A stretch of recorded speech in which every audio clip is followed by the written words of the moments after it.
Shkolla e mesme artistike Teftatash Kokoço në Korçë do të përfaqësojë Shqipërinë në Festivalin Ndërkombëtar të Muzikës Nikolaos Dumbas, që do të zhvillohet nga data 27 deri në 30 nëntor në Ptolemaida të Greqisë. Drejtori i shkollës Ilir Zguri thotë se pjesëmarrja në këtë festival përbën një mundësi të çmuar për përvojë artistike ndërkombëtare, shkëmbim kulturor dhe përfaqësim dinjitoz të vlerave muzikore shqiptare.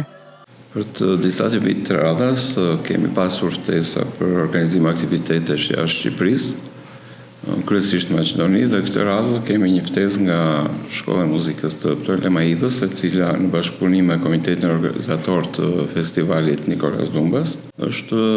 duke organizuar një jo thjesht festival, por një numër aktivitetesh të organizuar brenda këtyre 3 ditësh, dhe në datë 27, që është data hapëse e aktivitetit, jemi të ftuar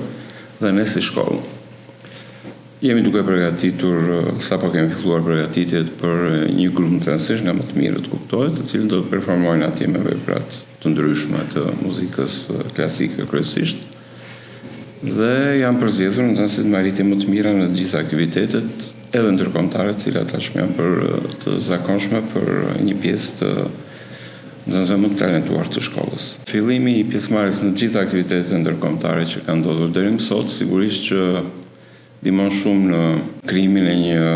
feedbacku shumë pozitiv për shkollën, dhe ftesat nuk kanë munguar. Kemi pasur ftesa të tjera për binjakëzime me shkolla jashtë Shqipërisë, të cilat jemi duke i parë për të përzgjedhur ato që janë më me interes për shkollën dhe për artin dhe kulturën në përgjithësi të qytetit. Festivali me temë qendrore ndërkulturaliteti dhe bashkëjetesa përmes muzikës ka për qëllim të promovojë bashkëpunimin mes shkollave dhe ansambleve muzikore nga vende të ndryshme, duke theksuar rolin e artit si urë miqësie dhe komunikimi ndërkulturor.